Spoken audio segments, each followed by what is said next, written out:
നമ്മുടെയൊക്കെ ജീവിതത്തിൽ സംഭവിക്കുന്ന എല്ലാ സംഭവ വികാസങ്ങളുടെയും പ്രത്യേകിച്ച് പ്രതിസന്ധികളുടെയും പരാജയങ്ങളുടെയും ബുദ്ധിമുട്ടുകളുടെയും ഉത്തരവാദിത്വം സ്വയം ഏറ്റെടുക്കുവാൻ തയ്യാറായാൽ ജീവിതം സമാധാനപൂർണവും സന്തോഷകരവുമായി തീരും.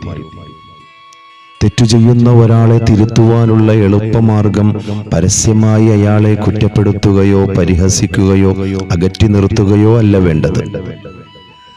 മറിച്ച് കൂടെ നിർത്തി ചേർത്ത് പിടിച്ച് അയാൾ ചെയ്ത നല്ല പ്രവർത്തനങ്ങളെയും അയാളിൽ നിന്നുണ്ടായ നന്മകളെയും പറ്റി പ്രശംസിക്കുകയും പറയുകയുമാണ് വേണ്ടത്.